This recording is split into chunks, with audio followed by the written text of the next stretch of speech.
পুরোদমে মধ্যপ্রাচ্যে Iran Israel হামলা পাল্টা হামলা চলছে, আর এতে ইহুদিবাদী ইসরায়েলকে ব্যাপকভাবে গুড়িয়ে দিচ্ছে ইরান।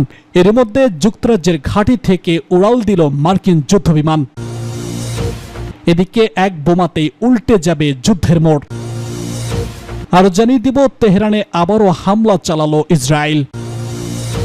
আরো জানিয়ে দিব ইরানের দুটি সেন্ট্রিফিউজ কারখানায় ইসরায়েলি হামলা, বলছে আইইএ। আরো থাকছে হোয়াটসঅ্যাপ দিয়ে ইরানিদের টার্গেট করছে ইসরায়েল। সর্বশেষে জানিয়ে দিব কাতারের আমিরকে ইরানি প্রেসিডেন্টের গোপন চিঠি কি আছে তাতে জানাবো বিস্তারিত।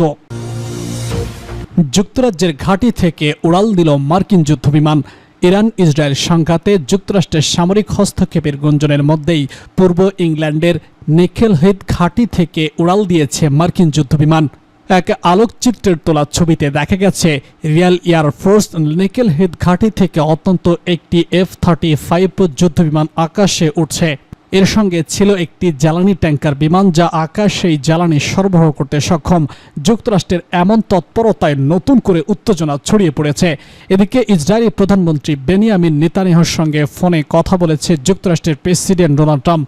যুক্তরাষ্ট্রভিত্তিক গণমাধ্যম CBS নিউজ একাধিক ঘনিষ্ঠ সূত্রের বরাতে জানিয়েছে, ইরানের পারমাণবিক স্থাপনাগুলোতে হামলার পরিকল্পনায় ইসরায়েলের সঙ্গে যৌথভাবে যুক্ত হওয়ার কথা বিবেচনা করছেন ট্রাম্প। এর আগে CBS জানায়, ইরানের যে কয়েকটি পারমাণবিক স্থাপনায় সম্ভাব্য হামলার কথা ভাবনা হচ্ছে, তার মধ্যে অন্যতম হল ফোর্দো পারমাণবিক স্থাপনা। এটি একটি পাহাড়ের নিচে অবস্থিত এবং ইরানের অন্যতম সুরক্ষিত স্থাপনা হিসেবে পরিচিত। বিষয়টি নিয়ে মঙ্গলবার যুক্তরাষ্ট্রের জাতীয় নিরাপত্তা পরিষদের বৈঠকে আলোচনা হয়। তবে যুক্তরাষ্ট্রের উপদেষ্টাদের মধ্যে এই পরিকল্পনা নিয়ে মতবিরোধ রয়েছে এবং এখনও কোনো চূড়ান্ত সিদ্ধান্ত হয়নি।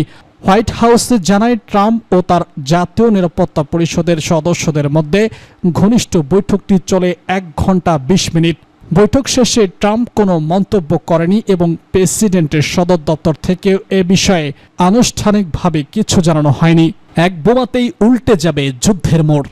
ঘনিয়ে উঠেছে ইরান ইসরায়েল যুদ্ধ। আকাশে যুদ্ধবিমান, সাগরে রণতরী, সবই প্রস্তুত। তবে এবার মাঝেই নতুন করে আশঙ্কা ছড়িয়েছে যুক্তরাষ্ট্রের একমাত্র বাংকার ব্লাস্টার। 30,000 পাউন্ড ওজনের এই ভয়ঙ্কর বোমা একবার ব্যবহার হলে পাল্টে যেতে পারে গোটা যুদ্ধের দৃশ্যপট। কারণ এটি এমন এক বোমা, পাহাড়ের গভীরে লুকিয়ে থাকা পারমাণবিক স্থাপনাও গুড়িয়ে দিতে পারে সহজেই। ইরান ইসরায়েলের হামলা পাল্টা হামলায় ভয়াবহ এই পরিস্থিতিতে তেহরানের ফোর্দো পারমাণবিক স্থাপনায় বাংকার ব্লাস্টার বোমা দিয়ে হামলা চালানোর কথা ভাবছে মার্কিন প্রেসিডেন্ট ডোনাল্ড ট্রাম্প। মার্কিন প্রেসিডেন্টের এমন ভাবনার পরই বাংকার ব্লাস্টার বোমা নিয়ে উদ্বেগের পাশাপাশি তৈরি হয়েছে নানা প্রশ্ন। বাংকার ব্লাস্টার এই ধরনের বিশেষ ডিজাইন করা বোমা, যা সাধারণ মাটি বা শনাক্ত সংক্রিটের স্তর ভেদ করে লক্ষ্যবস্তুর গভীরে প্রবেশ করতে সক্ষম। ভিতরে গিয়ে সুনির্দিষ্ট গভীরতায় বিস্ফোরিত হয়ে প্রবল ধ্বংসাত্মক প্রতিক্রিয়া সৃষ্টি করে। 1991 সালের উপসাগরীয় যুদ্ধের সময় এই ধরনের বোমা ব্যাপক প্রয়োজনীয়তা দেখা দেয়। ইরাকের তখনকার শাসক সাদ্দাম হোসেন তার বহু সেনাঘাঁটি ও অস্ত্রাগার মাটির নিচে তৈরি করেছিলেন, যেগুলো সাধারণ বোমা দিয়ে ধ্বংস করা যাচ্ছিল না। তখন মার্কিন যুক্তরাষ্ট্র দ্রুত বাংকার ব্লাস্টার জাতীয় বোমার বিকাশ ঘটায়। প্রথম প্রজন্মের বাংকার ব্লাস্টার ছিল BUF-28। এরপর আরও শক্তিশালী মডেল তৈরি করা হয়েছে, যেমন BU-57B, যার ওজন প্রায় 14,000 কেজি। তেহরানে আবারও হামলা চালালো ইসরায়েল। তেহরানে আবারও হামলা চালিয়েছে ইসরায়েল। দেশটির সামরিক স্থাপনাকে এই হামলার নিশানা করা হয়েছে। বুধবার ইসরায়েলি বাহিনী এক্সপোস্টে এসব তথ্য জানিয়েছে খবর আল জাজিরার। ইসরায়েলি সেনাবাহিনী জানিয়েছে, তেহরানে বিমান হামলা চালানো হয়েছে। এই হামলায় ইরানি সরকারের সামরিক লক্ষ্যবস্তু আক্রমণ চালিয়েছে ইসরায়েল। সামাজিক যোগাযোগ মাধ্যমে ইসরায়েলি হামলার ভিডিও ছড়িয়ে পড়েছে। এতে ইরানের রাজধানীর পশ্চিম কাবাজের পাইরাম বিমানবন্দরের কাছে একটি বোমা হামলার দৃশ্য দেখা যাচ্ছে। এর কিছুক্ষণ আগে ইসরায়েল জানিয়েছে, তারা আবার তেহরানে হামলা চালিয়েছে। উল্লেখ্য, গত 13 জুন ভোরে ইসরায়েল ইরানের বিরুদ্ধে আগ্রাসী যুদ্ধ শুরু করে। দেশটির চালানো এই হামলায় সামরিক ও পারমাণবিক স্থাপনার পাশাপাশি আবাসিক এলাকাতেও লক্ষ্যবস্তু করা হয়। এই হামলায় ইরানের মধ্য অঞ্চলীয় ইস্পাহান প্রদেশের নাতানজ পারমাণবিক স্থাপনা ক্ষতিগ্রস্ত হয়েছে এবং কয়েক ডজন সামরিক কমান্ডার, পারমাণবিক বিজ্ঞানী ও বেসামরিক নাগরিক নিহত হয়েছেন। ইরানের দুটি সেন্ট্রিফিউজ কারখানায় ইসরায়েলি হামলা, বলছে আইইএ। ইরানের রাতভর হামলা চালিয়েছে ইসরায়েল।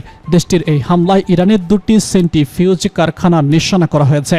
আল জাজিরার এক প্রতিবেদনে এসব তথ্য জানানো হয়েছে।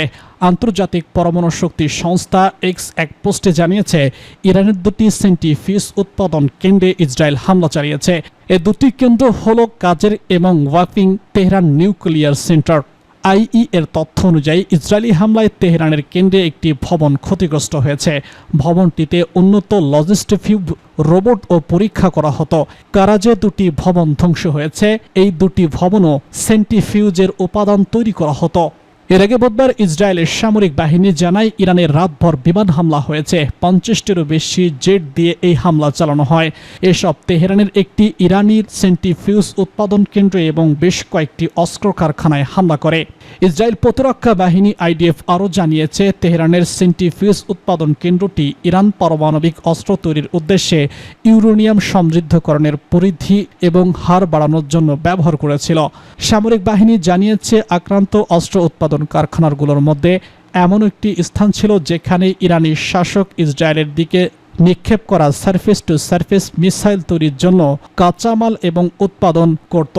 পাশাপাশি বিমানে আঘাত করার জন্য ডিজাইন করা সারফেস টু এয়ার সিস্টেমের সিস্টেম এবং উৎপাদন তৈরির সুবিধাও কারখানাটিতে ছিল।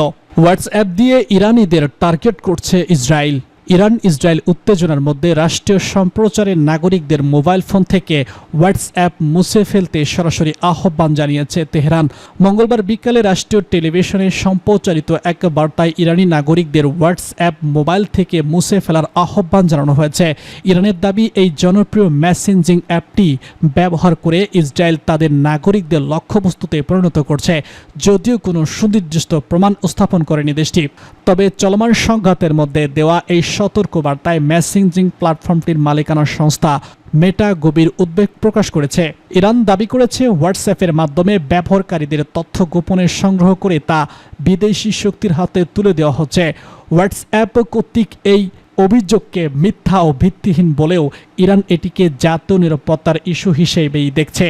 নেটব্লক্সের তথ্য অনুযায়ী ইরানের নির্দেশনার পর ইতিমধ্যেই দেশটির ইন্টারনেট ব্যবহার 75% কমে গেছে, যা সংঘাতের সময় জনগণের তথ্য সমাপ্তি সীমিত করতে পারে।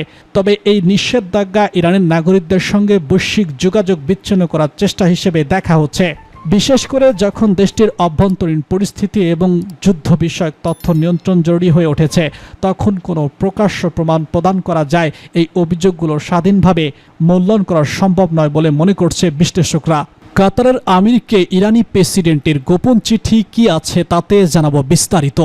ইসরায়েলি আগ্রাসনের মধ্যে কাতারের আমির শেখ তামিম বিন আহমদ আল থানিকে একটি গোপন চিঠি পাঠিয়েছে ইরানের প্রেসিডেন্ট মোহাম্মদ পেজুস্কিয়ান।